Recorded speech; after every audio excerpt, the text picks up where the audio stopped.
Silakan. Oke, baik. Kita coba lihat kembali ya di bab elektrokimia.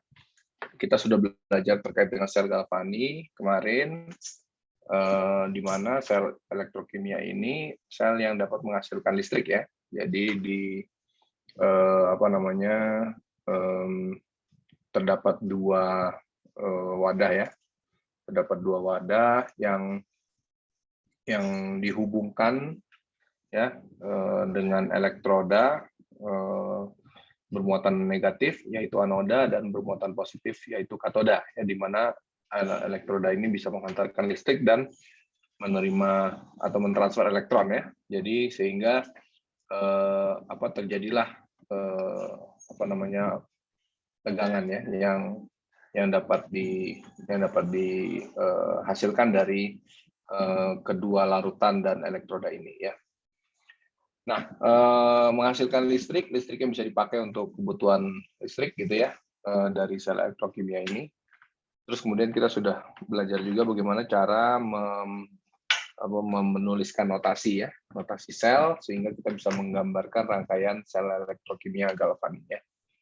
Terus kemarin kita juga sudah bisa menghitung potensial selnya ya, dengan kesepakatan rumus potensial sel, di mana menggunakan potensial reduksi ya. Potensial reduksi dikurang potensial reduksi.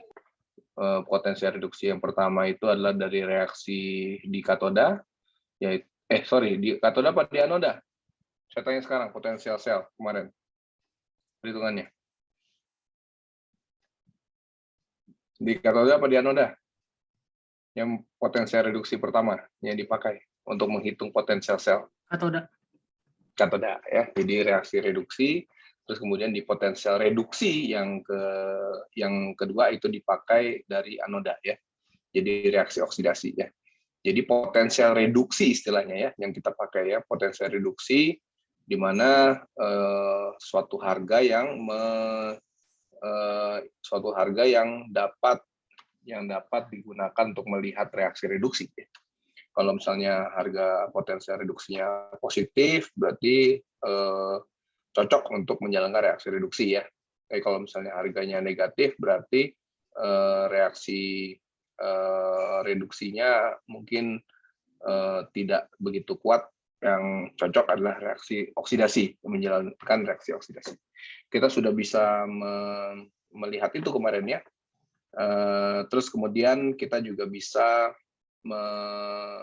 mengetahui pengukuran potensial reduksi tersebut ya dengan menggunakan elektroda referensi ya, sehingga kita bisa mengukur potensial reduksi dari masing-masing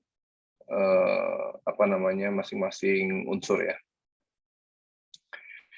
Nah, selanjutnya yang perlu kita pelajari dari sel galvani ini adalah bagaimana kita menghubungkan ini dengan kespontanan ya. Karena sel elektrokimia galvani ini menggunakan reaksi-reaksi yang cukup spontan ya. Berbeda dengan sel elektrolisis nantinya ya. Nah, di sini ada persamaan ya, ada persamaan yang dapat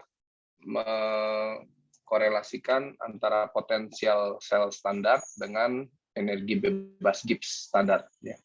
Kita tahu energi bebas Gibbs standar itu adalah ukuran untuk melihat kespontanan reaksi. Ya.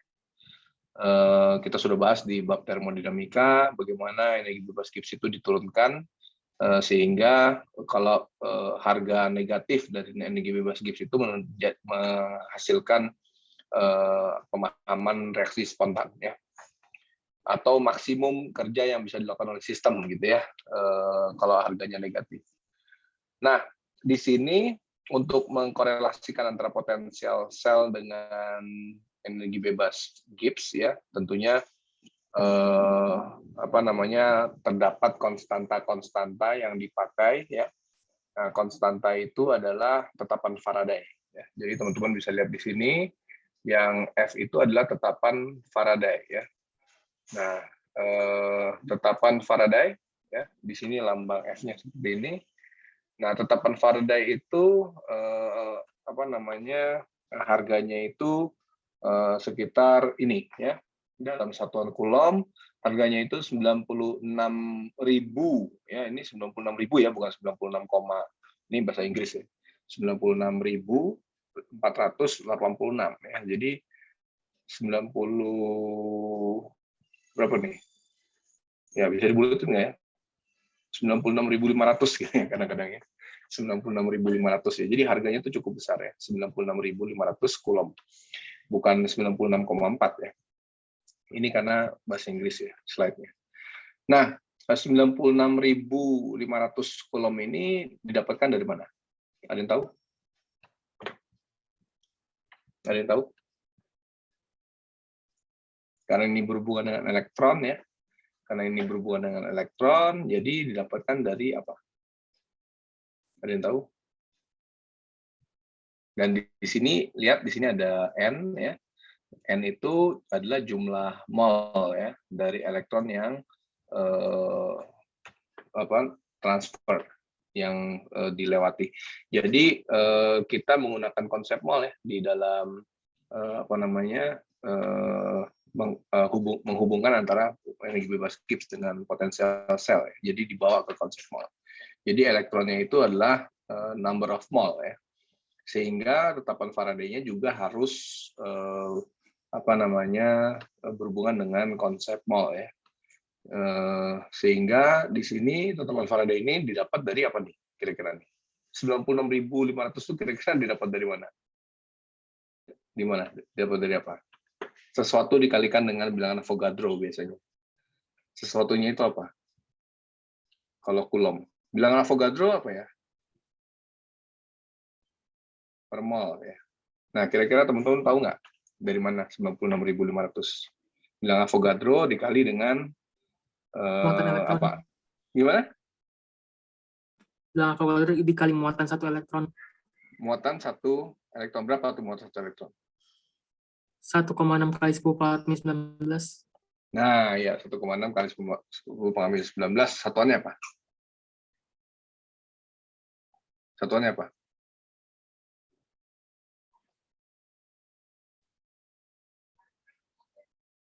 Apa satuannya?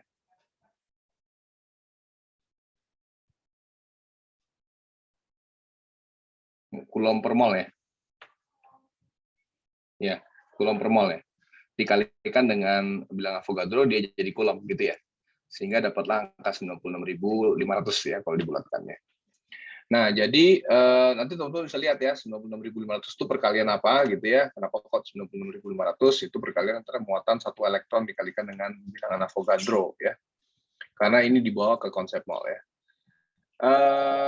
Nah, jadi seperti ini hubungannya ya. Jadi dengan menggunakan konstanta tetapan Faraday dan jumlah mol dari elektron yang ditransfer itu kita bisa menghitung maksimum kerja yang bisa didefinisikan sebagai keadaan spontan ya.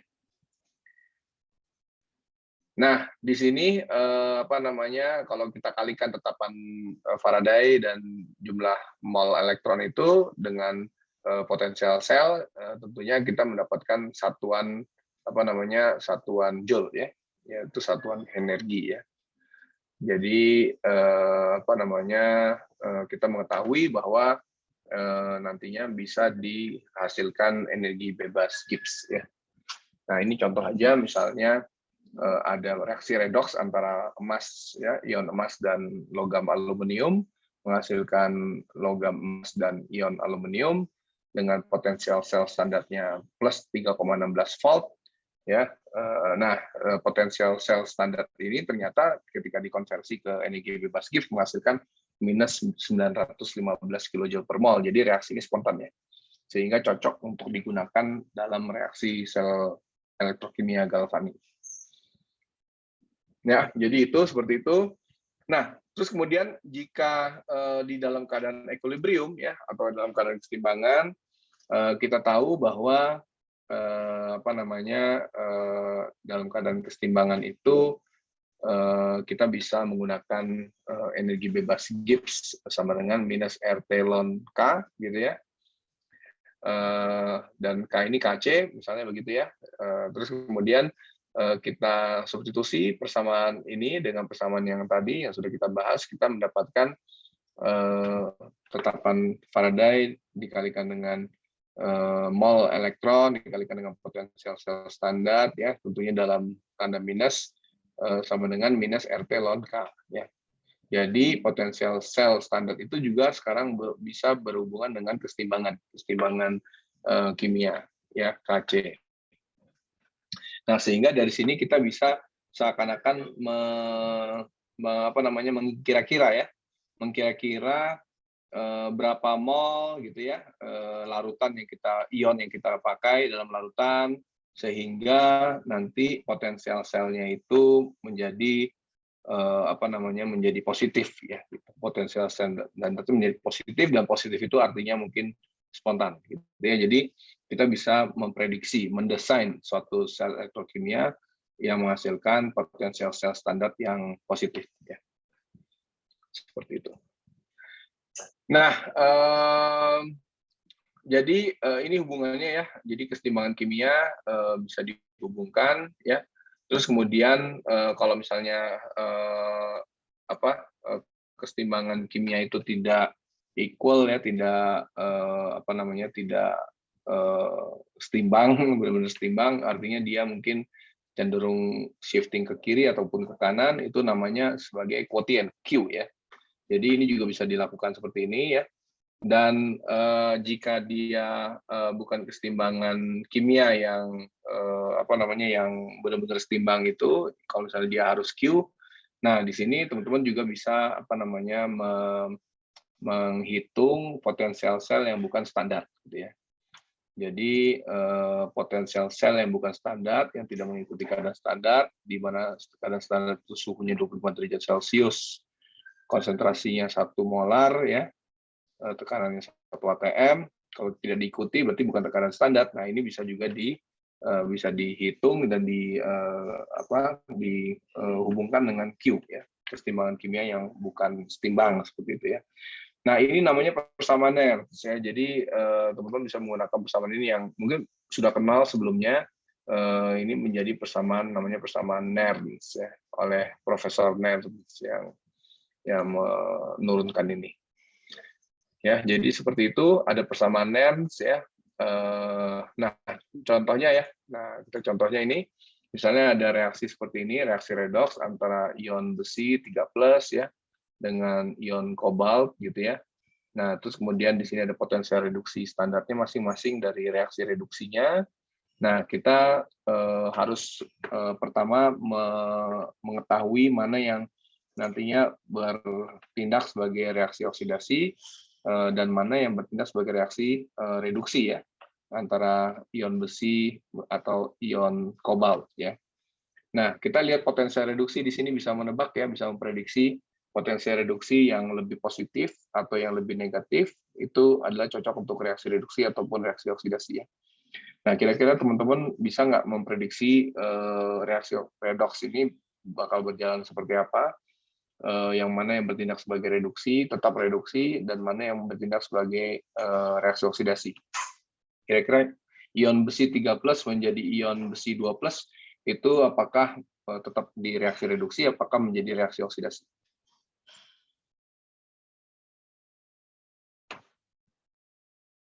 Dilihat dari potensial reduksinya.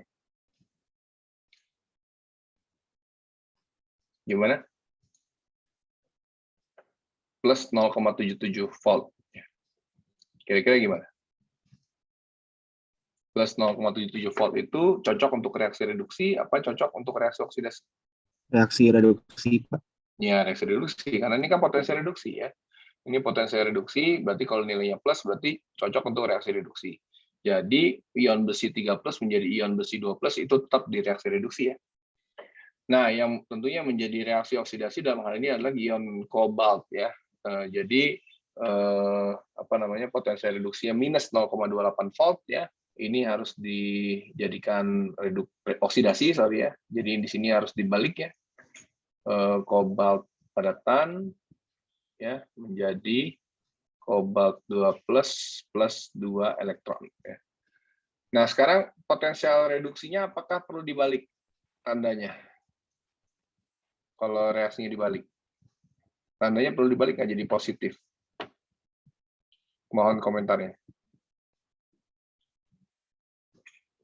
Perlu dibalik nggak? Enggak, Pak. Tidak ya, tidak. Jadi tetap 0,28 volt ya, karena memang definisinya potensial reduksi kan ya. Nah, sekarang kalau misalnya kita ingin menghitung potensial standar sel, ya, caranya gimana?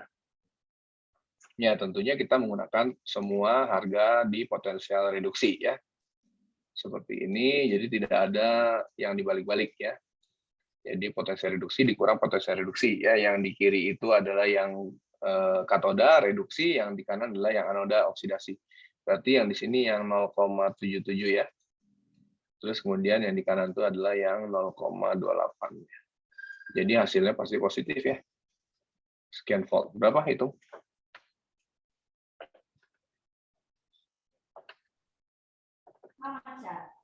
1,05, Pak. 1,05 volt ya. Jadi di sini potensial sel standarnya seperti ini. Nah, sekarang pertanyaannya kemana ya? Pertanyaan adalah ke potensial sel ya, yang bukan standar ya dalam hal ini. Karena ini konsentrasinya sudah bukan 1 molar ya. 0,01, 0,05, 0,25, dan sebagainya ya. Nah, sekarang bagaimana ingin menghitung potensial sel ya? Ini kan potensial sel standar. Nah, potensial selnya bagaimana gitu ya? Nah, tentunya menggunakan persamaan Nernst tadi ya. Persamaan Nernst gimana?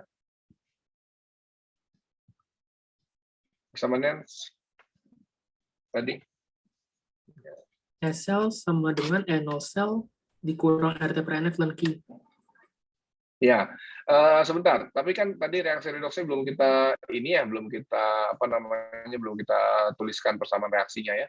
Nah, reaksi redoks yang bisa dituliskan itu ya, tentunya ion besinya itu harus dikali 2 ya, supaya transfer elektronnya sama ya. Jadi transfer elektronnya 2 dan 2 ya.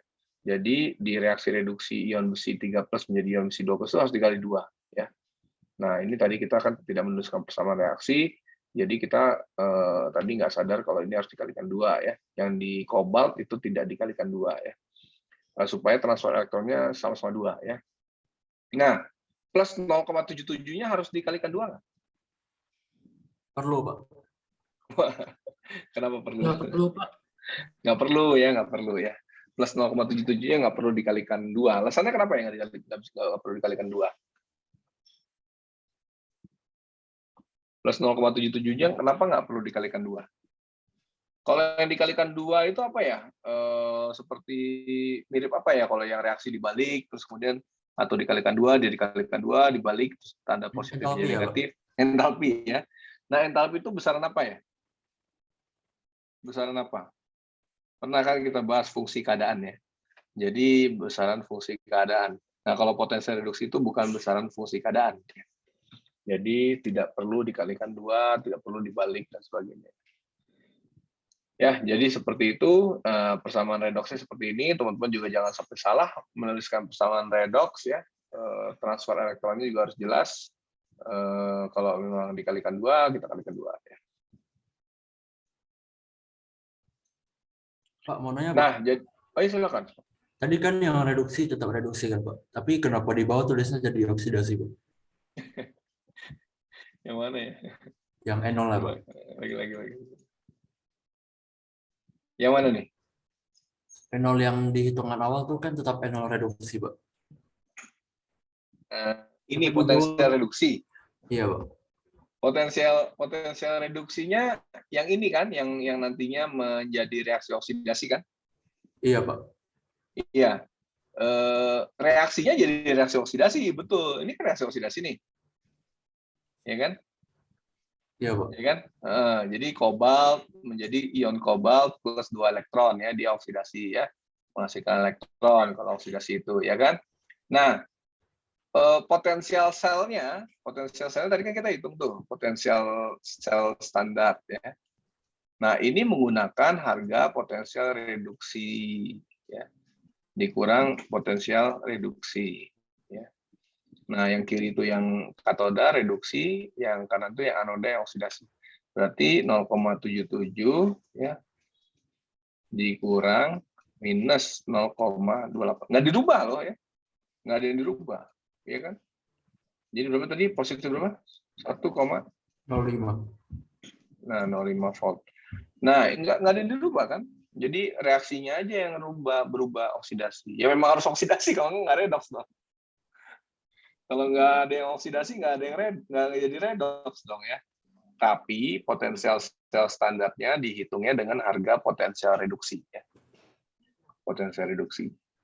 Gimana tadi? Paham?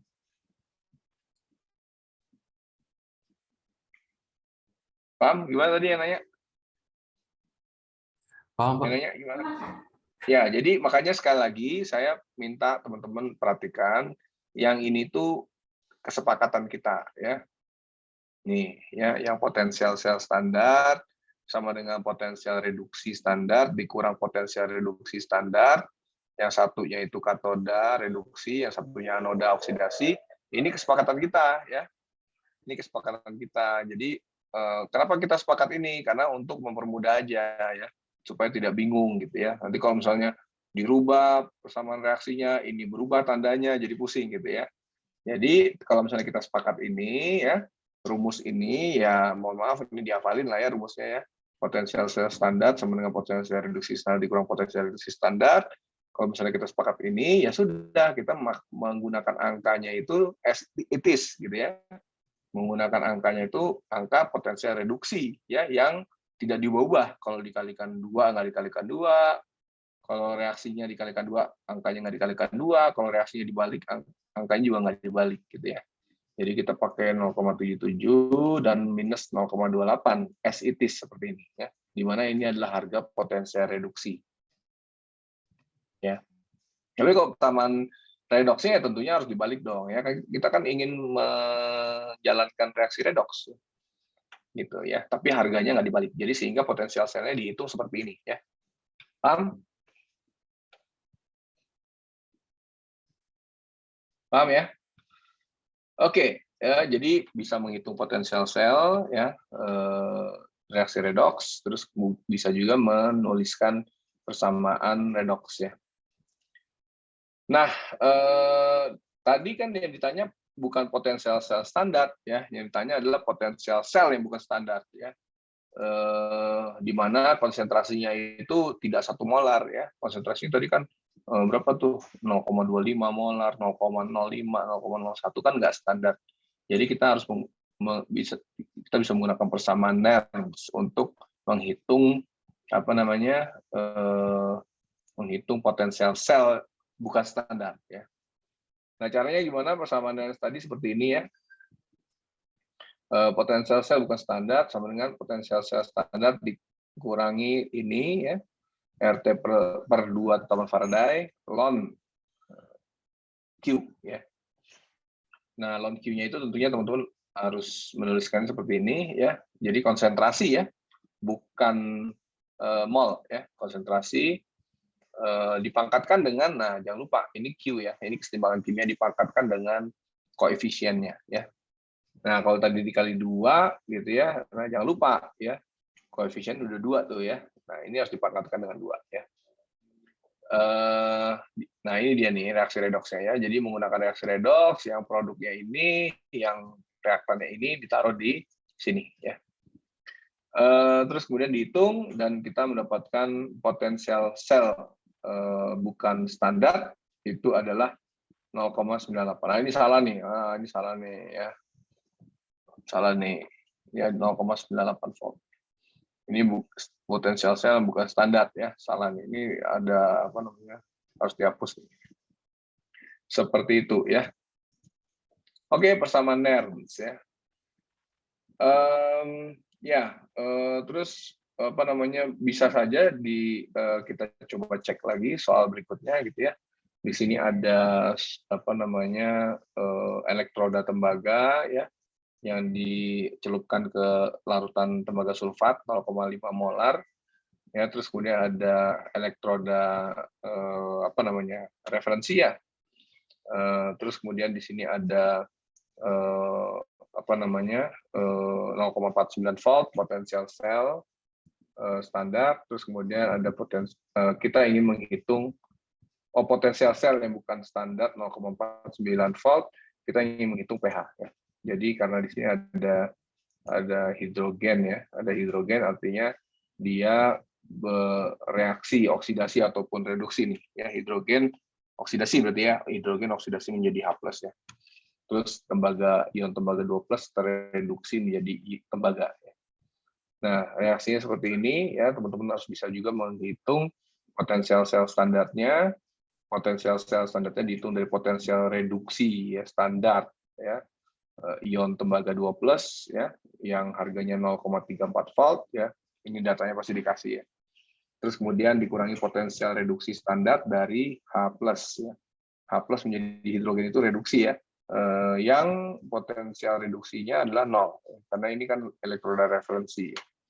Terus jadi potensial sel standarnya 0,34 volt ya. Nah, yang ditanya adalah pH, berarti kita gunakan persamaan Nernst juga ya. Nah, seperti ini ya. Jangan lupa N sama dengan 2 karena yang elektron yang ditransfer itu 2 ya. Terus dari persamaan Nernst ini kita bisa isi semua potensial sel standar tadi dihitung, dapatkan potensial sel bukan standar juga didapatkan di soal. Nah, di sini RT jangan lupa R-nya pakai yang joule ya.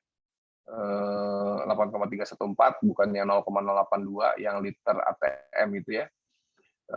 Terus kemudian suhunya di sini 298 Kelvin ya, dalam Kelvin ya, karena supaya bisa memakai 8,314 ini tetapan gas universal. Terus 2 kali tetapan Faraday 96.500 Coulomb ya. Terus ln Q ya, ln Q-nya ini, nah ternyata reaksi redoksnya itu kenapa cuman ini aja? Kenapa reaksi redoksnya cuman yang ditulis itu cuman konsentrasi H+ kuadrat per konsentrasi ion tembaga 2+. Padahal tadi ada hidrogen, ada logam tembaga ya. Kenapa kok ln Q-nya cuma ditulis ini aja? Kenapa? Kenapa? Kesetimbangannya cuma ini aja ditulis, kenapa? Karena yang lain spektator ya, Pak? Enggak, bukan ion spectators. Bukan ion spectators, bukan. Ya, ini ion spectators ya, apa memang salah satu yang menjadi jebakan saya pertanyaannya teman-teman ya. Tapi nggak selalu ion spectators yang saya tanya. Bukan ion spectators. Ini ditulis, nggak ditulis yang lain hidrogen itu karena fasanya berbeda. Ya, fasanya kan gas ya kan, gimana coba kesetimbangannya kalau satu fase gas satu terlarut ya. Jadi yang terlarut aja yang kita tulis dalam kesetimbangan kimianya. Jadi ini ditulis, nah yang gas enggak ya, yang padatan juga enggak. Jadi yang ini kan heterogeneous equilibria ya. Ini adalah kesetimbangan yang heterogen, yang terdiri dari berbagai fase, ada gas, ada terlarut, ada padatan. Nah, kita tulis yang terlarut aja dalam hal ini ya. Nah, jadi seperti itu ya. Jadi ingat ya fase di sini kalau ketika ingin menuliskan ungkapan kesetimbangan ya. Jadi yang fase yang terlarut. Jadi makanya yang dipakai yang ini sama ini. Ya. Oke ya. Nah, terus mendapatkan harga dari apa nih? H+ ya. Konsentrasi H+ yang dicari sehingga kita bisa menghitung pH. Nah, H+-nya itu dihitung mendapatkan 8,44 bukan yang H+-nya itu ini ya, 6,5 kali 10 pangkat minus 4 molar ya. Terus kita jadikan pH mendapatkan 3,19 ya. Jadi seperti itu. Seperti itu. Jadi pH bisa kita hitung. Jadi potensial sel tadi juga dipengaruhi pH ya. Kalau memang ternyata kesetimbangan kimianya itu ada komponen konsentrasi H+ ya. Jadi bisa saja pH itu berperan ya. Kalau kesetimbangannya asam basa ya. Berperan. Kita sudah belajar kesetimbangan asam basa kan ya. Ya, jadi seperti itu ya, terkait dengan persamaan Nernst ya. Ya, ada pertanyaan nggak persamaan Nernst? Ada pertanyaan? Ada yang bertanya? Nggak ada. Ada yang bertanya tentang sel Galvani? Ada yang ingin bertanya tentang sel galvani? Ada? Nggak ada? Berarti sudah paham ya. Jadi sel galvani tadi menghasilkan listrik, ya transfer elektron, potensial sel standarnya kita bisa menghitungnya dari potensial reduksi, ya. Kita juga bisa memprediksi yang oksidasi itu yang mana, yang reduksi yang mana, ya kan ya, dari potensial reduksi ya. Dari harga potensial reduksi itu kita bisa menentukan mana yang reaksi oksidasi, mana yang reaksi reduksi ya. Kalau potensial reduksinya itu positif, berarti dia cocok untuk reaksi reduksi. Yang namanya juga potensial reduksi kan ya. Namanya juga potensial reduksi, pasti yang positif cocok untuk reaksi reduksi. Yang negatif yang cocok lebih cocok untuk reaksi oksidasi sebaliknya gitu ya. Kalau misalnya kita membalikan reaksinya menjadi reaksi oksidasi, harga potensial reduksinya nggak perlu dibalik ya. Karena kan harganya potensial reduksi. Ya, nggak akan jadi potensial oksidasi, kita nggak akan pakai harga potensial oksidasi juga sih, karena potensial sel standar itu dihitungnya dari potensial reduksi dikurang potensial reduksi ya.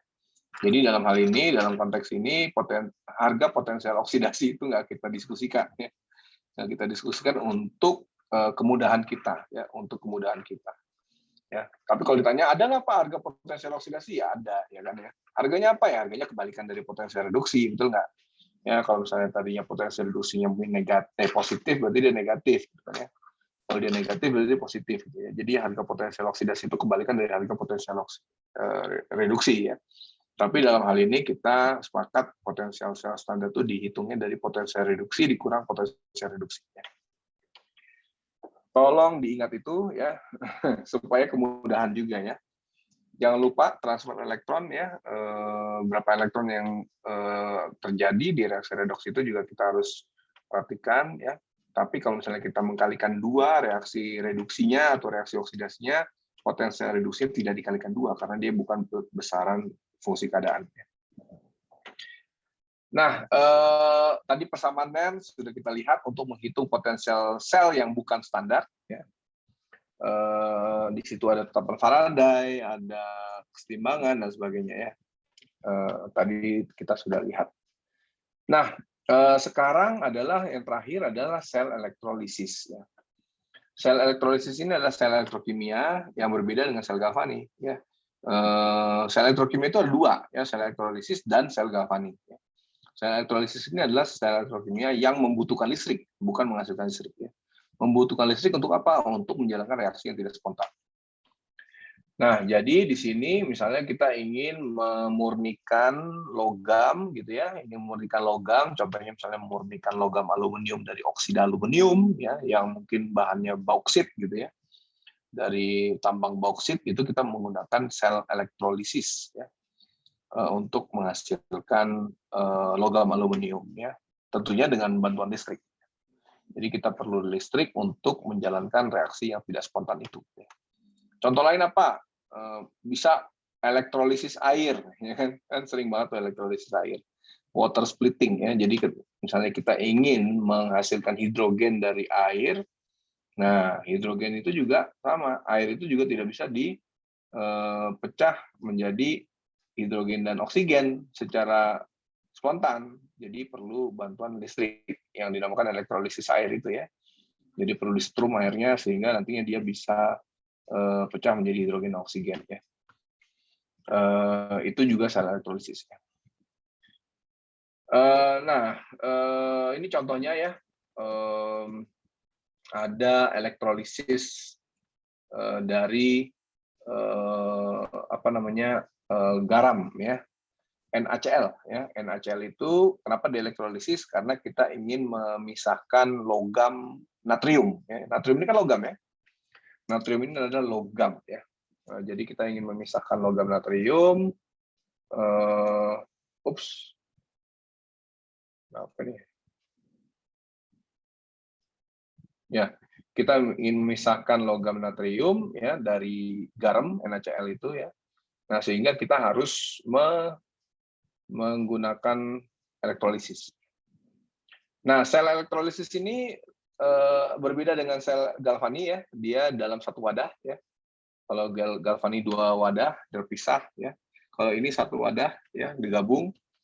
Nah, Dalam hal ini ya supaya NaCl-nya itu juga mempunyai muatan-muatan. Jadi yang dipakai ini dalam hal sel elektrolisis ini NaCl-nya dalam bentuk lelehan. Jadi elektrolisis ini untuk NaCl ini NaCl-nya bukan dalam bentuk padatan tapi sudah dilelehkan gitu ya. Jadi lelehan NaCl ya. Jadi dipanaskan dulu nih ya.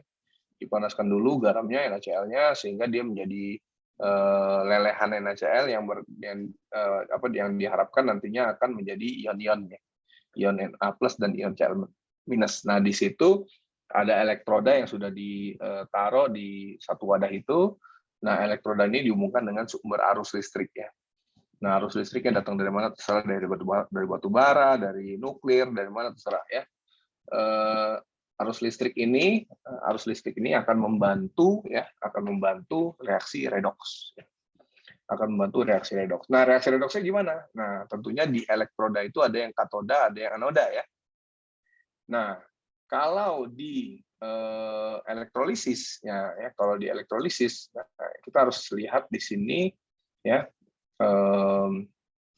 gimana nih? Bagaimana reaksinya berjalan gitu ya. Kalau di galvani kan oksidasi dulu ya, oksidasi dulu, elektronnya dihasilkan, elektron dipakai di reduksi ya kan ya, sehingga reaksi redoks itu berjalan ya. Nah, kalau di elektrolisis gimana? Apakah halnya sama seperti itu ya? Oksidasi dulu menghasilkan elektron, terus kemudian elektronnya dipakai untuk reduksi gitu ya. Apakah seperti itu ya? Gimana teman-teman? Seperti itu nggak kira-kira? Kira-kira seperti itu nggak? Ya, jadi kalau misalnya di sel galvani kan anodanya negatif ya, anoda negatif, reaksi oksidasi terjadi di situ ya, reaksi oksidasi kan terjadi di anoda tuh ya, menghasilkan elektron. Kalau sel galvani ya, menghasilkan elektron, elektronnya karena negatif juga muatannya, terus kemudian anoda yang diposisikan muatan negatif, dia bisa mengalirkan elektron ya, dia bisa mengalirkan elektron ke katoda ya. Katodanya muatannya positif kalau di sel galvani, dia menerima elektron ya. Jadi elektron itu berjalan dari negatif ke positif karena elektron sendiri kan negatif. Nah, kalau di sel elektrolisis teman-teman bisa lihat di sini anodanya bukan negatif ya. Anodanya bukan negatif, katodanya bukan positif ya. Anodanya negatif, anodanya malah positif, katodanya negatif ya. Jadi berbeda dengan sel galvani. Kalau sel galvani anodanya negatif, dia bawa elektronnya hasil oksidasi pergi ke katoda yang positif. Katoda positif itu muatan positif akan menerima elektron yang negatif, ya kan? Nah, kalau di sini anodanya nggak negatif, anodanya positif, ya. Katodanya negatif, bukan positif. Nah, sekarang apakah di anoda reaksinya tetap oksidasi? Pertanyaannya. Ya tetap ya, di anoda reaksinya tetap oksidasi ya. Di anoda tetap reaksi oksidasi, namun muatan yang muatan yang diberikan di anoda itu positif gitu ya. Nah, terus di katoda reaksinya tetap reduksi ya. Namun muatan yang diberikan di katoda itu negatif. Nah, ini kenapa nih alasannya seperti ini? Ya. Seperti ini alasannya gimana? Nah, elektron itu datangnya dari mana? Elektron dalam hal ini kan bukan dari reaksi oksidasi sebenarnya ya. Elektron itu kenapa bukan dari reaksi oksidasi elektronnya datangnya? Kalau di sel galvani kan elektron datang dari reaksi oksidasi, ya.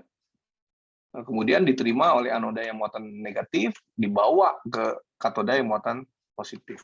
Nah, kalau di sel elektrolisis kenapa elektronnya bukan datang dari reaksi oksidasi? Apa jawabannya? Karena sumber elektron itu dari akinya bukan, Pak? Iya, kenapa tidak dari reaksi oksidasinya di anoda itu?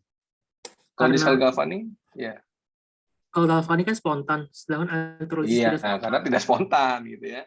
Karena tidak spontan. Ya kalau tidak spontan nggak akan bisa dia menghasilkan oksidasi elektron, ya kan? Menghasilkan reaksi oksidasi yang menghasilkan elektron, gitu ya. Menjalankan reaksi oksidasi yang menghasilkan elektron itu sulit, ya karena dia tidak spontan. Nah, sehingga elektronnya datang dari sumber lain, ya. Nah, di sini contohnya elektronnya datang dari baterai ini ya. Elektronnya datang dari baterai ini. Nah, terus kemudian elektron kan negatif ya. Elektron negatif. Nah, terus kemudian ini nanti elektron itu akan kemana ya? Elektron itu akan kemana? Ini negatif di sini, positif di sini ya, yang dihubungkan ke anoda dan katoda. Jadi di sini reaksinya oksidasi, di sini reaksinya reduksi. Nah, elektron itu akan kemana? Elektron negatif nih, datang kemana dia? Datang kemana dia? Kemana elektron flow? Elektron flow itu gimana? Kemana dia elektronnya? Elektronnya dari baterai ini akan kemana? Katoda. Katoda. Kenapa elektronnya ke katoda? Ya, karena muatannya negatif ya. Karena muatannya negatif ya. Jadi elektron kan muatan negatif. Jadi dia akan terkumpul di muatan negatif ya di katoda ya. Sehingga di katoda itu akan terjadi reduksi ya. Di katoda itu akan terjadi reduksi, ion natrium yang dari lelehan NaCl ini akan menjadi natrium tapi belum padatan ya. Natriumnya masih dalam bentuk fasa cairan. Jadi natriumnya masih dalam bentuk fasa cairan, dihasilkan dari reaksi reduksi yang elektronnya datang dari baterai. Terus kemudian di anoda gimana? Gimana di anoda itu bisa berjalan? Bisa berjalan. Bagaimana di anoda bisa berjalan? Gimana anoda bisa berjalan? Gimana? Ya, tentunya lelehan NaCl itu menghasilkan Na+ dan ion Cl-. Nah, ion Cl- itu akan mendekat ke anoda yang muatannya positif ya. Jadi ion Cl- itu akan ditangkap oleh anoda yang muatannya positif ya. Nah, ion Cl- itu akan teroksidasi. Ya. Akan teroksidasi menghasilkan elektron ya. Dan Cl2, gas Cl2 ya. Jadi di sini tentunya juga menghasilkan elektron nih ya, menghasilkan elektron ya. Terus elektronnya jalan lagi dari positif ke negatif gitu ya. Elektronnya kan ketarik nih di sini ke positif gitu ya. Terus ternyata dikumpulkan di sini ya. Jadi elektronnya seakan-akan dikumpulkan ya di muatan negatif ya. Elektronnya seakan-akan dikumpulkan di muatan negatif gitu ya. Seperti itu ya. Jadi nanti ini looping lagi ya, looping gitu ya, seperti ini ya. Terus nanti natrium yang diharapkan kan natrium ini ya, natrium cairan ini nanti akan dipisahkan, terus kemudian bisa menghasilkan natrium padatan. Ya. Jadi elektrolisisnya itu reaksi redoksnya terjadinya seperti ini ya, seperti ini, dan ini adalah reaksinya tidak spontan. Jangan lupa transfer elektronnya ada 2 ya. Jadi di reaksi reduksi ion natrium menjadi natrium dalam fase cairan itu harus dikalikan 2. Jadi reaksi akhirnya seperti ini ya. Ya, jadi seperti itu teman-teman, mohon dicatat ya. Dan dipahami alur looping elektronnya dari sel elektrolisis gitu ya. Prinsipnya dipahami ya. Jadi prinsipnya dipahami. Jadi elektron itu kemana, terus kemudian digunakan untuk apa, gitu ya. Nah, dalam hal ini elektron dari baterai digunakan untuk reduksi dulu ya. Terus nanti reaksi oksidasinya menghasilkan elektron, tapi elektron itu untuk melengkapi aja ya, untuk supaya loop-nya jalan. Seperti itu ya untuk sel elektrolisis dalam hal ini adalah mengelektrolisis NaCl ya, garam dapur, menghasilkan logam natrium. Ya, mungkin dalam hal ini fasa cairan natrium dulu ya. Fasa cairan murni ya. Oke ya, paham ya? Nah, ini sekedar perbandingan sel galvani dan sel elektrolisis ya. Jadi kesamaannya adalah di anoda sama-sama reaksi oksidasi, di katoda sama-sama reaksi reduksi ya, kesamaannya ya. Tapi perbedaannya adalah di anoda itu muatan yang diberikan adalah positif ya untuk sel elektrolisis. Kalau sel galvani itu negatif, kalau di katoda sel elektrolisis itu muatannya negatif, di sel galvani di katoda muatannya positif. Ya, jadi perbedaannya sel galvani itu untuk reaksi elektrokimia yang spontan, kalau di sel elektrolisis itu adalah tidak spontan ya. Kalau di sel galvani itu menghasilkan baterai atau menghasilkan listrik gitu ya, sebagai baterai menghasilkan listrik, Kalau di sel elektrolisis dia membutuhkan baterai, dia membutuhkan listrik. Seperti itu ya. Nah, ini prinsip ini penting ya, karena ke depan itu kan kita akan memakai baterai ya. Kita memakai baterai, memakai sel galvani ya. Dan listriknya juga bisa dari elektrolisis air ya. Seperti itu. Listriknya. Bahan bakarnya, hidrogennya ya. Hidrogennya bisa dari elektrolisis air. Ya, karena hidrogen itu menjadi bahan bakar kita masa depan. Kalau sekarang kan minyak bumi ya. Atau batu bara ya. Nah, sekarang saya ingin teman-teman melihat di sini ya. Nah, ya, di sini ada sel elektrolisis ya. Isinya itu adalah larutan kalium sulfat ya. Isinya adalah larutan kalium sulfat dalam pelarut air ya. Nah, kita ingin mengelektrolisis ini ya. Kita ingin mengelektrolisis larutan kalium sulfat dalam air. Harapannya apa di elektrolisis ini yang terjadi? Harapannya apa? Harapannya apa? Larutan kalium sulfat dalam air. Harapannya apa yang terjadi? Nah, di sini teman-teman bisa lihat nih. Kalau larutan kalium sulfat ya yang produknya yang diharapkan itu bisa logam kalium ya. Kalium logam loh, ingat loh golongan alkali ya. Logam kalium ya, mungkin dalam fase cairan dulu ya. Kalium L ya, cair. Terus ada ion S2O8 2- ya. Ini produknya ya. Dari reaksi redoks yang terjadi gitu ya. Nah, tapi di air, perhatikan, di air, kan ini pelarutnya air ya, larutan ya, larutan kalium sulfat, ya pelarutnya air ya. Nah, di air juga bisa ada produk kan ya. Kalau dia elektrolisisnya terjadi, air itu bisa splitting menjadi hidrogen dan oksigen kan. Nah, dari dua ini, kompetisi antara K2SO4 dan H2O ya. Ternyata ada kompetisi ya. Jadi larutan K2SO4 di elektrolisis, ternyata K2SO4-nya berkompetisi dengan H2O. Nah, kira-kira elektrolisis yang terjadi itu yang mana gitu ya?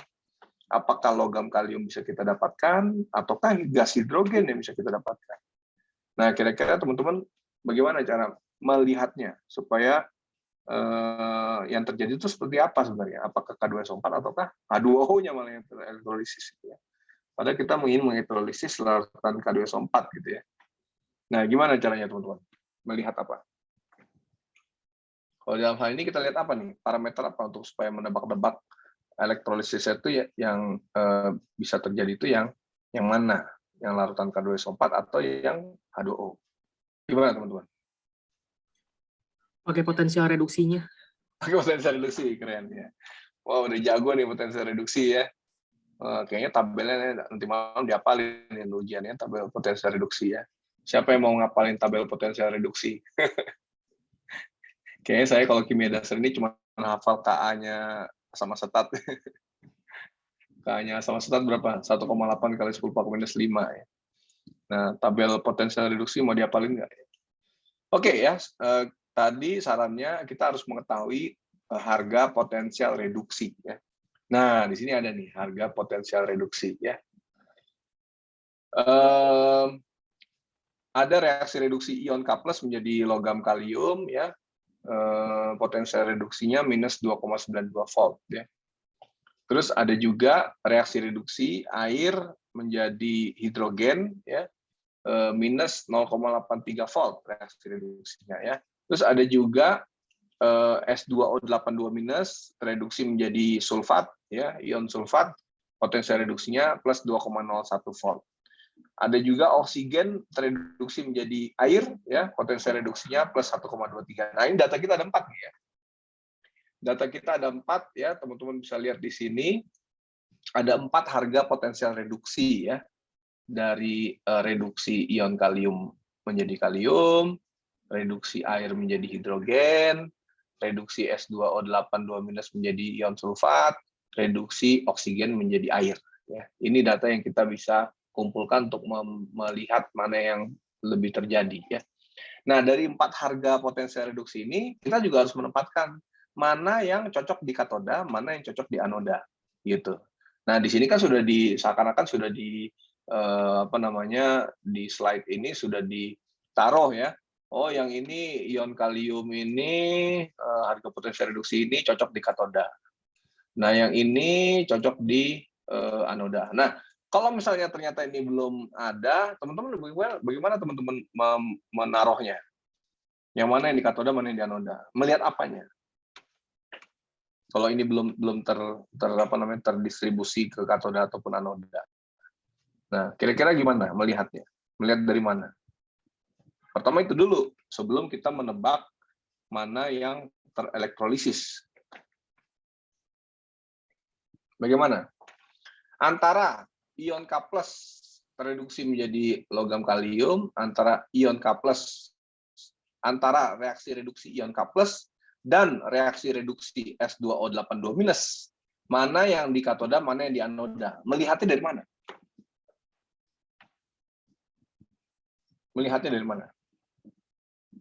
Kalau misalnya kita nggak tahu nih ya, reduksi K+ atau reduksi S2O82-, yang mana yang di katoda, mana yang di anoda. Melihatnya dari mana? Harga potensial reduksinya kita tahu ya. Yang satu minus 2,92 volt, yang satu plus 2,01 volt. Tapi yang mana di katoda, mana anoda, bagaimana cara kita menebaknya? Sebenarnya nggak perlu tebak ya. Gimana?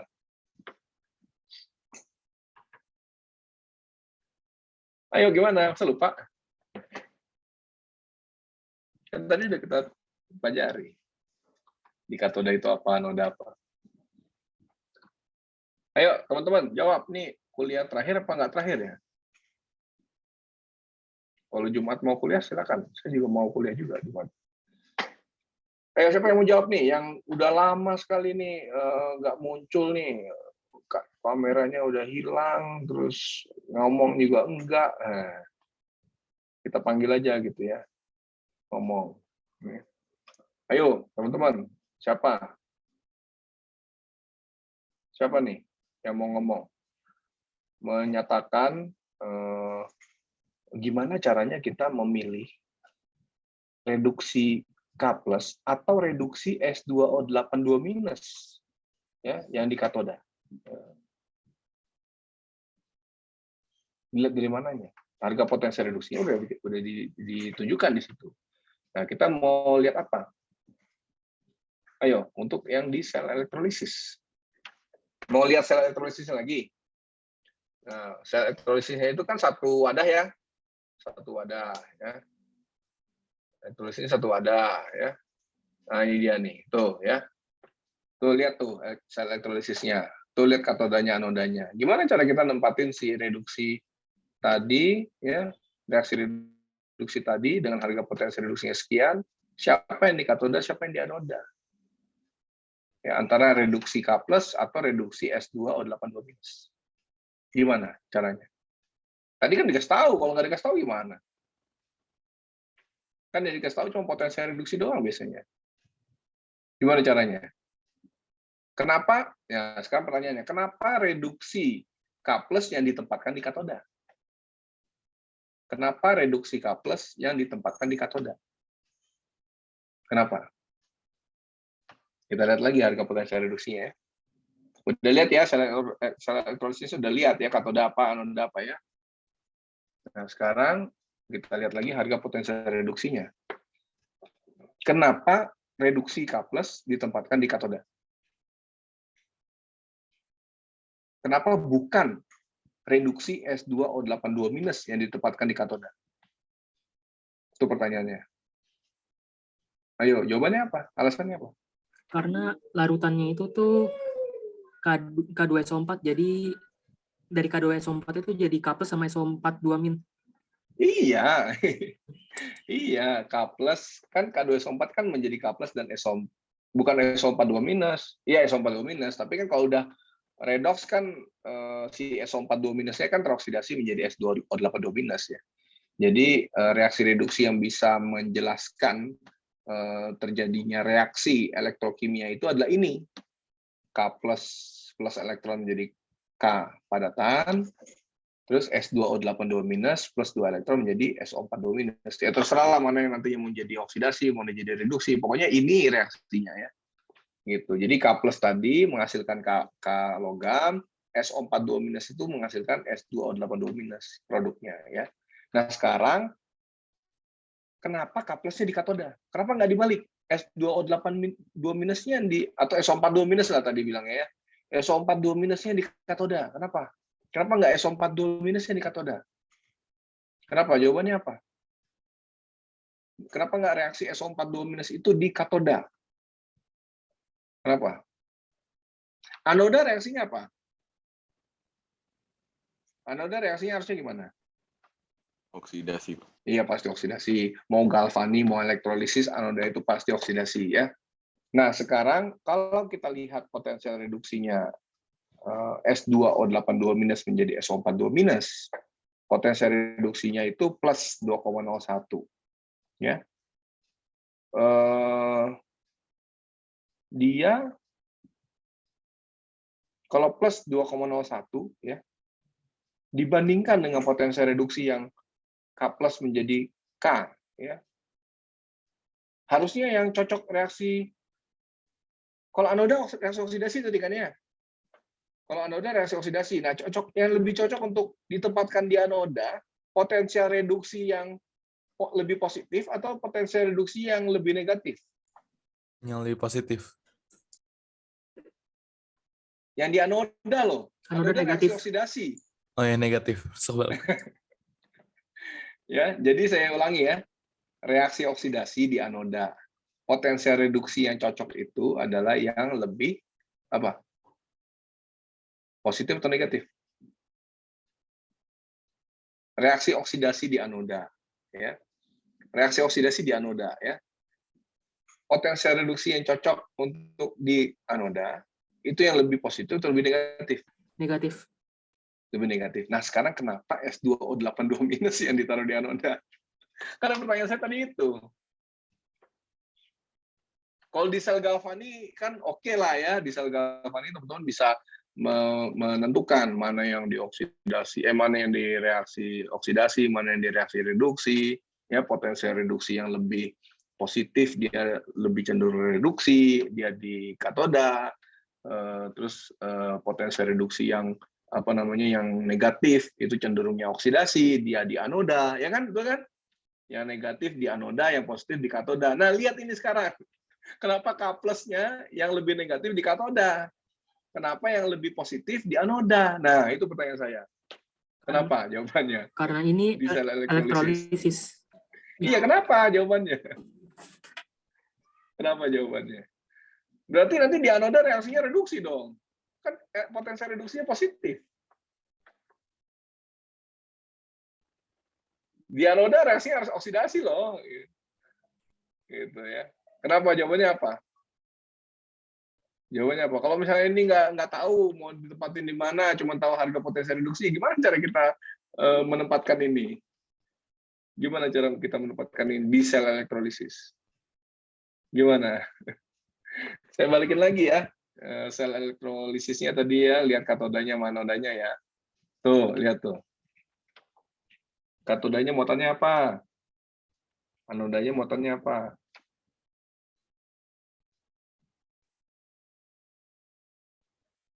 Katodanya muatannya apa?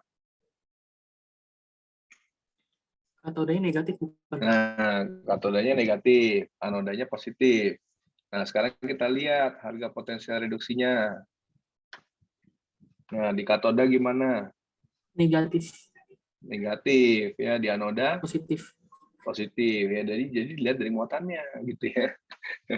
Walaupun harga potensial reduksi itu apa namanya tentunya cenderung untuk oksidasi di katoda ya. Tapi pada kenyataannya ini adalah sel elektrolisis, katodanya bermuatan negatif ya, jadi kita harus menempatkan harga potensial reduksi yang negatif di situ ya, dan apa namanya tentunya reaksinya reaksi reduksi ya.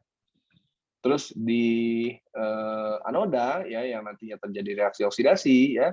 Nah, tentunya di anoda pasti terjadi reaksi oksidasi ya di sel elektrolisis. Tapi muatannya harus sejalan dengan harga potensial reduksi.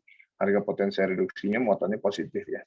Jadinya di situ walaupun harga muatannya positif, harga potensial reduksinya positif, nanti SO42- tetap akan oksidasi di situ ya. Tetap akan oksidasi ya di situ ya. Ya seperti itu ya. Dioksidasi berarti menghasilkan elektron ya. Seperti itu. Nah, jadi lihat itu semua yang potensial reduksinya negatif semuanya ditempatkan di katoda, yang potensial reduksinya positif semuanya ditempatkan di anoda ya. Berikut juga yang H2O ya. Yang H2O ini ya reaksi reduksinya tentunya yang kemungkinan yang terjadi kan H2O menjadi hidrogen ya. Terus apa lagi? H2O menjadi oksigen kan gitu ya. Nah, tentunya kalau dalam hal ini harga potensial reduksi berarti kan reaksinya reduksi, oksigen menjadi H2O gitu ya. Nah, tentunya di anoda nanti yang terjadi adalah H2O menjadi oksigen, reaksi oksidasi ya. Nah, jadi harga potensial reduksi ini kita pakai. Nah, kita lihat yang negatif semua dikumpulkan di katoda, yang positif semua dikumpulkan di anoda. Nah, sekarang kita bisa menghitung, kita sekarang memprediksi nih ya, mana sih yang terjadi sebenarnya di sel elektrolisis ya. Apakah K2SO4 itu menjadi logam kalium ataukah air itu menjadi hidrogen ya. Nah, sekarang gimana? Kita harus menghitung potensial selnya. Kita harus menghitung potensial selnya. Oh, tapi sebelum kita menghitung potensialnya, sebenarnya ini kompetisi antara dua ya. Jadi di katoda itu teman-teman bisa lihat ya. Ini kompetisi antara dua ini ya. Nah, kalau misalnya K+ reaksi reduksi, ini kan reduksi ya. Reaksi reduksi di katoda, K+ menjadi K dan H2O menjadi hidrogen. Nah, kira-kira mana yang menang nih antara dua ini di katoda? Yang lebih terjadi yang ini apa yang ini? Aduh, Melihat harga potensial reduksinya. Kenapa? Yang paling menang reduksi. Nah, yang paling menang reduksi. Yang paling menang reduksi di katoda siapa? H2O, Pak. H2O. Jawabannya kenapa? Potensial reduksinya lebih besar. Lebih positif. Ya, lebih positif. Iya, ya. Karena harga potensial reduksinya lebih positif dibandingkan harga potensial reduksi dari K+ ya. Jadi minus 0,83 itu lebih positif dibandingkan minus 2,92. Betul kan? Jadi makanya H2O yang terjadi ya. H2O yang terjadi di situ reduksi di katoda ya. Nah, kalau kita membandingkan di anoda antara dua ini ya, antara dua ini yang teroksidasi ya. Jadi oksidasinya kan SO42- menjadi S2O82-, H2O menjadi oksigen. Nah, dilihat harga potensial reduksi. Nah, kira-kira dilihat dari harga potensial reduksi, mana di antara dua ini yang cenderung paling hebat oksidasinya? Siapa? Oksigen. Oh, Yang paling hebat oksidasinya siapa? oksigen. Yang plus 1,23 atau yang plus 2,01? Yang SO4 Yang doang. lebih positif atau lebih negatif? Harga potensial reduksinya. Silakan. Lebih negatif, Pak. Ya, jadi kita ingin melihat yang paling hebat oksidasi di anoda, berarti kita harus memilih potensial reduksi yang lebih negatif ya, yang lebih negatif. Ya, yang lebih negatif ya. Artinya plus 1,23 dibandingkan 2,01. Nah, 1,23 itu lebih negatif dibandingkan 2,01 kan ya. Artinya kurang positif lah gitu ya. Jadi 1,23 ini yang akan terjadi oksidasi, lebih unggul dibandingkan potensial reduksi yang 2,01 ya. Jadi H2O ini yang akan lebih cenderung teroksidasi dibandingkan ion sulfat ya, gitu. Nah, jadi kita sudah tahu nih champion-championnya ya, kita sudah tahu di katoda championnya yang ini ya. Ya, di katoda championnya yang ini, di anoda championnya yang ini. Nah, ya kan? Nah, sekarang kalau misalnya kita ingin menuliskan potensial selnya, kita ingin menghitung potensial selnya, nah tentunya kita harus menghitung potensial sel standar yang champion itu. Yang terjadi karena yang K plus menjadi K, ion sulfat menjadi S2O82- nggak terjadi. Nggak terjadi. Ya. Jadi reaksi redoksnya akan terjadi. Ya. Jadi nggak mungkin K plus menjadi logam kalium. Jadi dalam elektrolisis larutan K2SO4 di dalam pelarut air, ternyata yang terelektrolisis itu adalah airnya menjadi hidrogen dan oksigen. Jadi potensial sel standarnya itu, kalau misalnya kita mau hitung, berarti potensial ya sel standar di sel elektrolisis larutan K2SO4 dalam air itu adalah potensial sel standar air menjadi hidrogen dan oksigen. Artinya, gimana cara ngitungnya? Potensial reduksi dikurang potensial reduksi, ya. Potensial reduksi yang apa dulu nih? Yang katoda, ya, dikurang potensial reduksi yang anoda. Gimana caranya nih? Minus 0,83, ya, dikurang apa? Yang anoda 1,23 volt. Berapa potensial selnya? Berapa potensial selnya? Standar berapa? Minus 0,83 minus 1,23. Minus 2,06, Pak. Minus 2,06. 2,06. Nah, artinya apa nih? Potensial selnya minus 2,06. Ya, emang dia kan tidak spontan, ya kan? Ya, memang dia tidak spontan, ya. Jadi kan memang reaksi tidak spontan, ya. Sel elektrolisis kan tidak spontan reaksinya. Potensial selnya pasti minus. Seperti itu, ya. Oke, ya.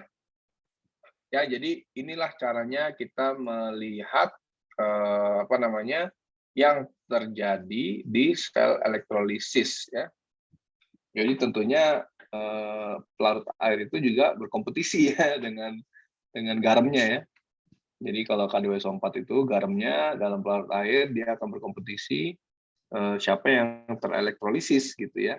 Nah, dalam hal ini karena potensial reduksi tadi ya, air yang menang yang terelektrolisis yang menjadi hidrogen dan oksigen. Yang logam kalium nggak terjadi. Ya, jadi seperti itu ya, walaupun judulnya elektrolisis larutan K2SO4 dalam air, ya ternyata produknya malah hidrogen dan oksigen. Ya, jadi potensial selnya yang kita hitung adalah potensial sel standar dari water splitting. Nah, kalau kita lihat di sini, kalau misalnya kita hitung semua potensial sel standar, ya, redox dari K2SO4 juga kita hitung, kita mendapatkan apa namanya harga potensial sel standarnya itu lebih negatif ya dibandingkan harga potensial sel standarnya air. Ya tentunya kalau lebih negatif lebih tidak spontan ya. Kalau lebih negatif lagi lebih tidak spontan, berarti ya udah kalau misalnya kita melihat dari sini juga bisa sebenarnya. Lebih negatif berarti ini lebih tidak spontan, ya udah ini nggak jadi ya. Yang lebih terjadi kan ini. Bisa juga seperti itu karena yang lebih positif minus 2,06 ya dibandingkan minus 4,93 volt itu tentunya membutuhkan energi yang lebih rendah ya untuk melakukan konversi. Jadi makanya minus 2,06 volt itu yang apa namanya yang terjadi ya. Bisa juga di sini sih dilihatnya ya. Tapi tentunya kita harus tahu mana yang oksidasi, mana yang reduksi ya. Mana yang di katoda, mana yang di anoda ya. Cara mengetahuinya tadi ya dengan muatan tadi. Kalau di sel elektrolisis ya. Ya, jadi seperti itu teman-teman. Apakah ada pertanyaan? Silakan. Apakah ada pertanyaan? Ya. Nah, pertanyaannya adalah terus jadinya kapan gimana Pak caranya kalau misalnya kita ingin mengelektrolisis garam menjadi logam gitu ya, kayak misalnya tadi NaCl tadi ya. NaCl garam dielektrolisis menjadi logam natrium gitu ya. Wah, berarti nggak boleh ada air gitu ya. Kalau ada air nanti airnya yang terelektrolisis duluan ya menjadi hidrogen dan oksigen. Ya caranya tadi seperti NaCl tadi ya. NaCl tadi emangnya ada air ya. Nih, NaCl ini ada air nggak nih?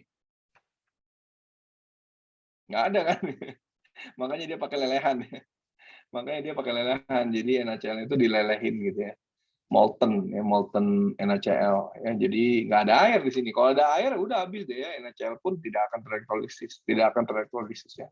Jadi logam natrium tidak akan bisa didapatkan ya. Jadi makanya di sini tidak pakai air ya. Di sini pakai molten gitu ya. Jadi kalau misalnya tadi K2SO4 mau dielektrolisis, ya udah jangan pakai air. Jadi caranya adalah molten K2SO4 gitu ya. Seperti itu ya. Ya, jadi seperti itu.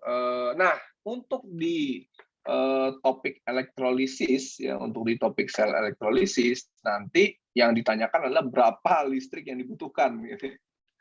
Yang ditanyakan adalah berapa listrik yang dibutuhkan gitu supaya elektrolisis itu jalan gitu ya. Nah, jadi seperti itu ya. Jadi ditanyakan itu adalah berapa listrik yang dibutuhkan gitu ya. Jadi berapa ampere? Nah, itu pertanyaannya biasanya ya. Jadinya makanya di sini ada persamaan Q sama dengan arus dikali dengan waktu ya. Jadi arus dikali dengan waktu itu mendapatkan muatan ya. Nah, jadi nanti berapa arus yang dibutuhkan untuk supaya elektrolisis ini terjadi gitu ya. Jadi artinya nanti di sini arus ini juga harus punya hubungan dengan potensial sel gitu ya. Nah, hubungannya itu melalui tetapan Faraday tadi ya. Seperti ini ya. Jadi nanti di sini apa namanya? Sebentar. Mana tadi ya? Iya, contohnya misalnya ini ya. Nah, misalnya dalam elektrolisis ya larutan mengandung ion nikel dan logam nikel yang terdeposisi di katoda menggunakan arus 0,15 ampere selama 12,2 menit. Nah, berapa massa nikel yang didapatkan gitu ya. Jadi massa logamnya itu juga bisa dihitung ya. Atau kebalikan, kita mendapatkan massa sekian, arus yang digunakan itu berapa menit gitu ya. Arusnya berapa ampere atau yang ditanya waktunya, arus sekian berapa menit gitu ya. Nah, itu teman-teman harus bisa menghitung dari arus ke massa atau dari massa ke arus ya. Seperti itu ya, dengan perantara tetapan Faraday. Ya. Nah, jadi caranya seperti ini. Pertama hitung muatan ya. Muatan itu adalah arus dikalikan waktu. Jadi 0,15 ampere dikalikan dengan waktu yang sudah dijadikan detik ya.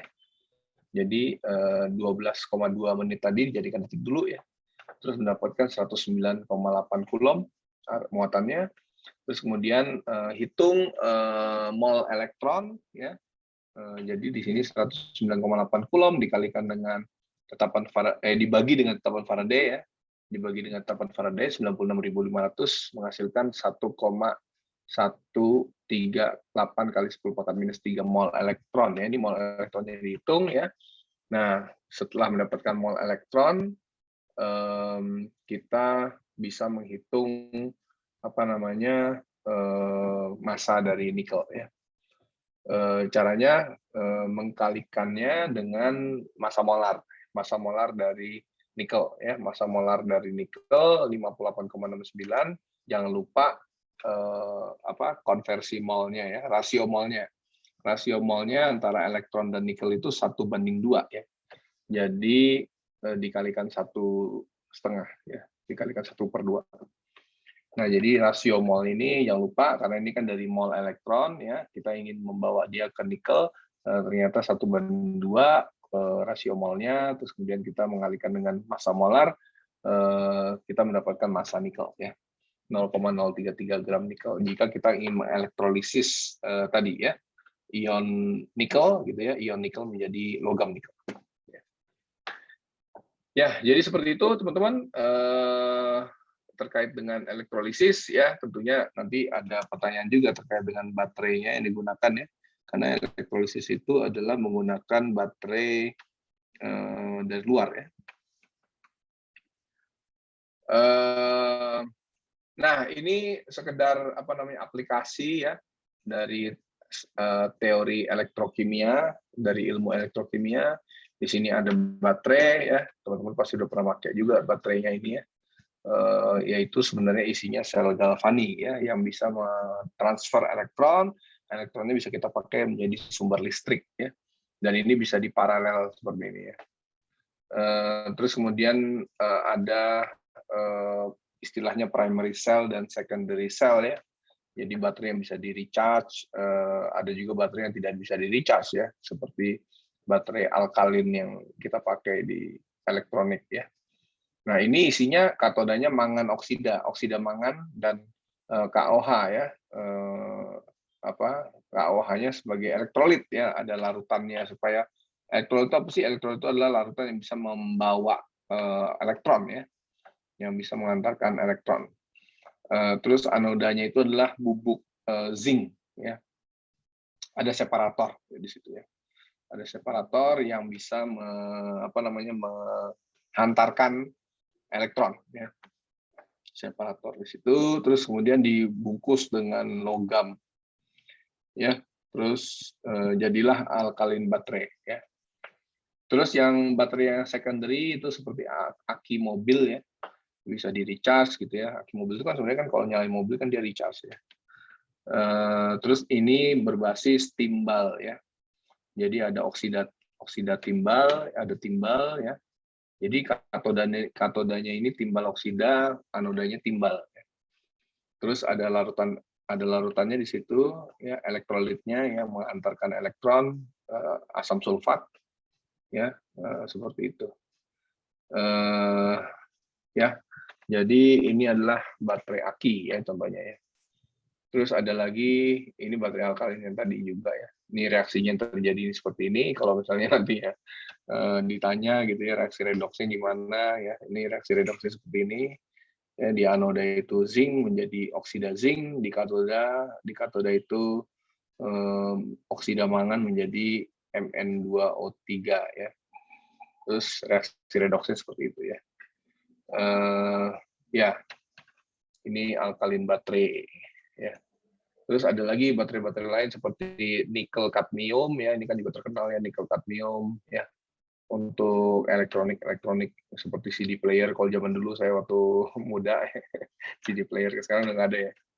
CD player ya pakai nikel kadmium baterai ya, terus kemudian reaksi redoksnya seperti ini yang terjadi, anodanya kadmium menjadi kadmium hidroksida, katodanya nikel oksida nikel menjadi nikel hidroksida ya.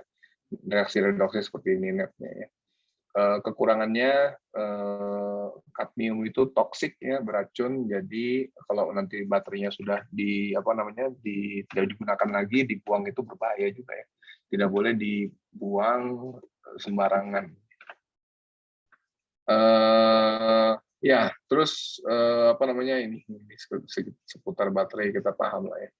Baterai itu important, iyalah kita tahu ya. Kita juga menggunakan baterai handphone tiap hari ya, atau baterai laptop ini ya. Terus ada nikel MH baterai ya, metal hydride ya, nikel metal hydride. Di sini menggunakan metal hydride, logam hidrida ya. Logam hidrida ya. Ini dia lebih baik dibandingkan nikel kadmium ya, 50% lebih powerful dibandingkan nikel kadmium ya, jadi lebih lama, tahan lama ya, nikel MH battery. Reaksi redoksnya seperti ini ya, bisa dilihat ya, agak kompleks sedikit nih ya, seperti ini ya. Terus kemudian, ini yang terkenal nih ya, ion litium ya, baterai ion litium ya. Jadi bukan baterai litium, baterai ion litium, jangan lupa ionnya ya. Jadi baterai ion litium ya, bukan litium saja ya. Litium berarti logam dong ya. Nah ini adalah ion litium ya. Ini kalau logam elektrolisis dong, bukan baterai. Nah ini seperti ini ya, wah ini lebih canggih ya. Ion litium ya, baterai ion litium, kemarin itu ada hadiah Nobel ya, ada hadiah Nobel yang diberikan oleh penemunya ya, yang sudah tua banget ya, umurnya 90 tahun atau berapa gitu ya, yang penemu baterai ion litium ini ya. Dia risetnya di tahun 70-an. Jadi dia risetnya di tahun 70-an, ya sebenarnya nggak mau buat handphone kali dia ya, dia cuman menyelesaikan masalah terkait dengan recharge superkonduktor ya seperti itulah ya, menyelesaikan masalah transfer elektron itu. Nah, terus kemudian ternyata dia berhasil membuat baterai yang bisa rechargeable banyak sekali ya, yang bisa rechargeable ratusan kali. Jadi ini menggunakan ion lithium ya. Jadi wah, ini lebih kompleks lah ya pemahamannya ya. Ada grafit, ada apa namanya lithium cobalt oxide ya. Terus ada nantinya ada apa namanya deposisi dari senyawa ini gitu ya, menghasilkan ion lithium dan sebagainya ya. Jadi ketika posisi charging gimana, ketika posisi discharging itu gimana ya. Nah, ini cukup kompleks nih reaksi redoksnya ya. Nah, jadi seperti ini ya, ada grafit ya sebagai elektroda ya untuk baterai ion lithium. Nah, kalau yang masa depan banget itu ada fuel cell namanya ya, sel bahan bakar ya. Bukan masa depan lagi ya, udah dipakai ini ya. Fuel cell ini mobilnya udah ada loh ya dari tahun 2015 loh ya. 2016 tuh udah ada mobilnya di luar negeri tapi bukan di sini. Jadi bermesin fuel cell ya. Jadi fuel cell ini menggunakan contohnya misalnya hidrogen gitu ya. Nah seperti ini ya. Ini menggunakan apa ini ya? Hidrogen ya. Jadi menggunakan hidrogen ya. Di anodanya ada hidrogen ya. Nantinya bereaksi oksidasi menjadi air ya. Jadi knalpotnya keluarnya air ya. Terus kemudian di katodanya itu reaksi reduksinya oksigen direduksi menjadi OH- ya. Jadi nggak ada polusi ya di sini ya. Nggak ada polusi, hanya menggunakan hidrogen ya, yang nantinya dan oksigen tentunya yang hasilnya air ya. Terus nanti airnya bisa dielektrolisis menjadi hidrogen lagi dan oksigen. Jadi kalau memang ternyata ada elektrolisis yang bisa digunakan di mobil itu, jadi bisa sustain ya. Jadi mobilnya nggak perlu ngisi hidrogen atau ngisi oksigen ya. Udah air yang dihasilkan itu aja dielektrolisis kembali ya. Wah ini kalau misalnya bisa sustainable seperti ini kan enak ya. Jadi fuel cell namanya ya. Fuel cell ya. Seperti ini ya, seperti sel galvani juga seperti ini ya.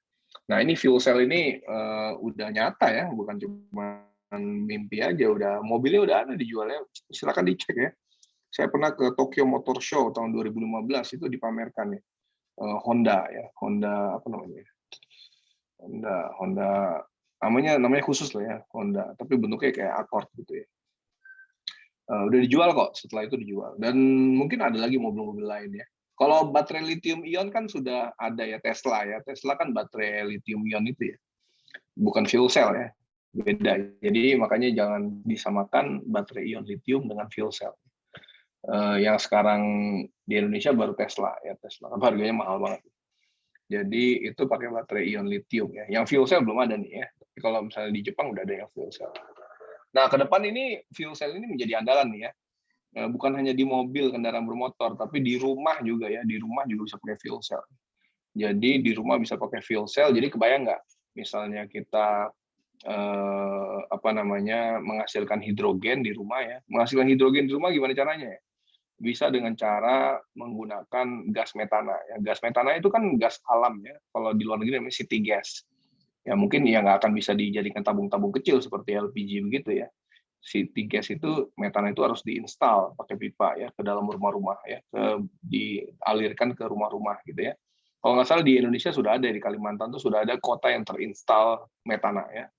Jadi karena kan kita kaya akan metana Indonesia itu, Indonesia kaya akan natural gas.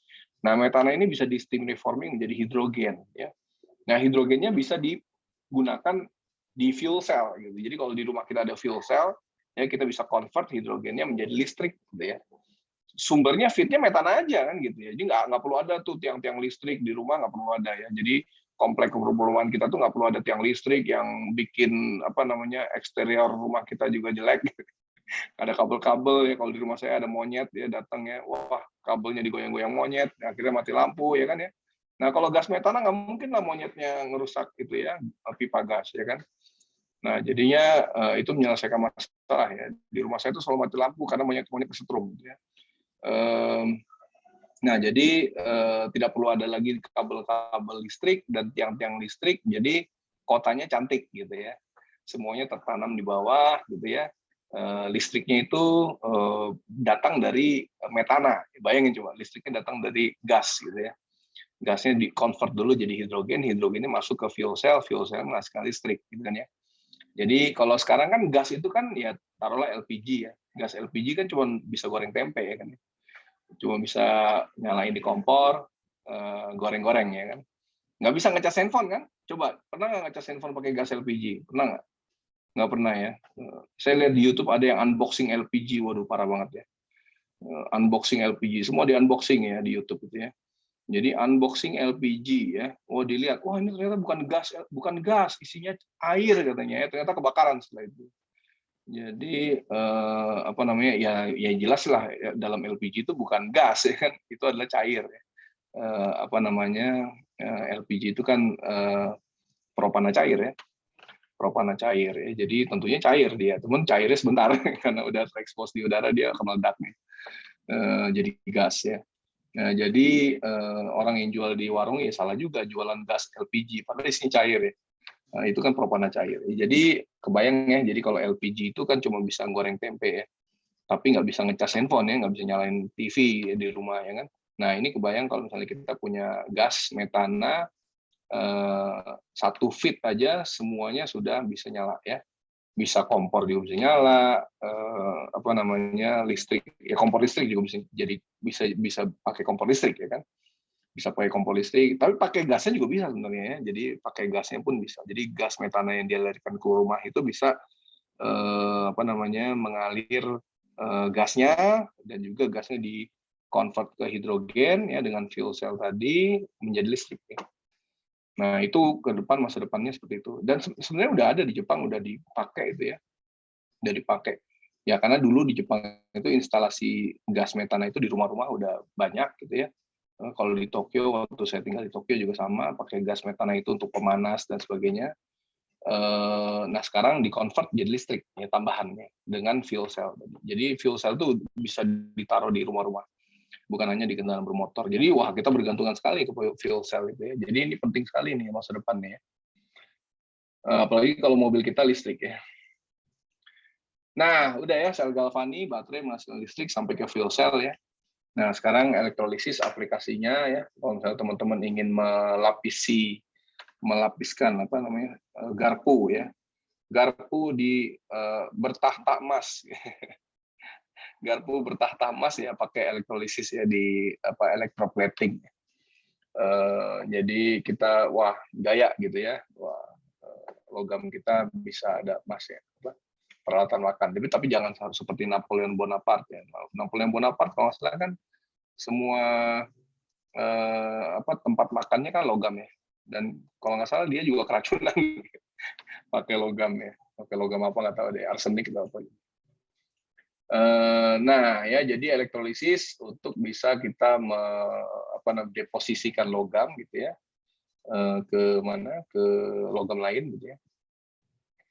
Nah, terus tentunya tadi kan ya yang jelas elektrolisis bukan menghasilkan listrik tapi dia menggunakan listrik untuk menjalankan reaksi spontan untuk memurnikan atau memisahkan logam dari yang tidak murni gitu ya. Jadi seperti itu untuk elektrolisis. Nah, di sini teman-teman bisa lihat di sini untuk logam aluminium ya, untuk menghasilkan aluminium. Nah, aluminium ini kan dipakai di mana-mana ya, dan penting sekali nih aluminium ini, logam ini ya. Nah, ini diambil dari bauksit, biji bauksitnya itu dielektrolisis ya, oksida aluminium ya, dielektrolisis menjadi molten aluminium dulu ya, menjadi molten aluminium dulu, aluminium dalam bentuk cair ya, dalam bentuk lelehan ya. Terus kemudian baru dijadikan logam aluminium. Nah, di sini ada pakai kriolit ya. Nah, teman-teman harus juga apa namanya mengerti ini kriolit ini untuk apa fungsinya. Ini untuk menurunkan titik leleh kalau nggak salah ya, titik leleh sehingga nanti terjadi sifat koligatif. Tapi dalam hal ini kita nggak belajar sifat koligatif ya. Jadi di sini ada kriolit ya, untuk membentuk suatu senyawa. Nah, ini kuncinya di sini nih. Ya, untuk elektrolisis aluminium jadi ada kreolit. Ya, ini terkenal juga kreolit. Biasanya ditanya di ujian nih, tapi mungkin di A bukan di B ya. Karena kan di A belajar sifat koligatif, kita tidak ya. Jadi di sini ditanya apa fungsi kreolit di dalam sel elektrolisis aluminium. Ya, jadi aplikasi dari elektrolisis ya, logam aluminium ya. Di sini ada untuk memurnikan logam tembaga juga ya, tembaga kan juga penting ya. Nah, di sini juga caranya dengan elektrolisis, kita bisa lihat di pabrik itu seperti ini, apa namanya, fotonya, memurnikan tembaga gitu ya. Tembaganya bisa dipakai untuk membuat patung Ganesha yang dibuat foto-foto itu di depan gerbang Ganesha itu. Apa namanya, ya kan teman-teman sering foto di yang gerbang Ganesha itu kan, karena nggak bisa masuk kampus kan. Wisuda di situ fotonya, anak baru, mahasiswa baru di situ fotonya. Itu kan tembaga itu ya, yang kayak patung Liberty itu ya. Yang patung Liberty itu kan warnanya hijau ya, tembaga teroksidasi kan ya. Karena tembaga teroksidasi, jadi warnanya kayak hijau-hijau gitu kan ya. Nah, ITB kan punya tuh ya di depan gerbang Ganesha itu yang sering dipakai foto ya, yang ada tulisan Institut Teknologi Bandung gitu ya. Nah, itu juga tembaga ya kan. Nah, tembaganya bisa dipakai untuk membuat itu ya. Terus apa namanya ya sel elektrolisis juga untuk bisa dipakai untuk memahami terjadinya korosi ya, jadi apa namanya untuk mencegah korosi ya. Jadi seperti ini ya, apa namanya, mencegah korosi di mana, di pipa-pipa gitu ya, itu menggunakan elektrolisis ya. Ya, jadi ini apa namanya, beberapa hal ya, elektrokimia, sel galvani dan sel elektrolisis ya. Teman-teman bisa mungkin moga-moga paham. Eki Kwok sudah tidak sabar untuk pulang ya. Emang Eki Kwok di mana? Bukannya di rumah. Kok pulang? Ya, jadi apa namanya? Itu yang sudah kita bahas ya terkait dengan sel elektrokimia. Udah jam 5 lewat 7 menit, mohon maaf kelebihan 7 menit ya. Nah, mungkin ada komentar, pertanyaan silakan.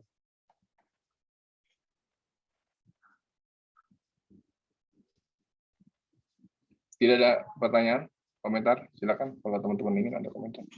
Nah, saya ingin bertanya, ujiannya hari apa ya? Sabtu ya? Ujian hari apa? Sabtu. Iya Pak, di jadwal. Sabtu Pak, Sabtu. Di jadwal ya. Nah, sekarang Jumat mau ada latihan kuliah, latihan atau nggak perlu? Terserah teman-teman. Boleh sih Pak. Latihan aja Pak. Latihan aja, oke, latihan aja. Jadi Jumat kita masih ketemu ya, terakhir ya. Jumat kita terakhir ketemu latihan. Oke, kalau gitu ada pertanyaan silakan terkait dengan elektrokimia. Ada? Ada. Oke, kalau misalnya nggak ada, kita ketemu hari Jumat ya. Ini udah lewat 7 menit ya, mohon maaf.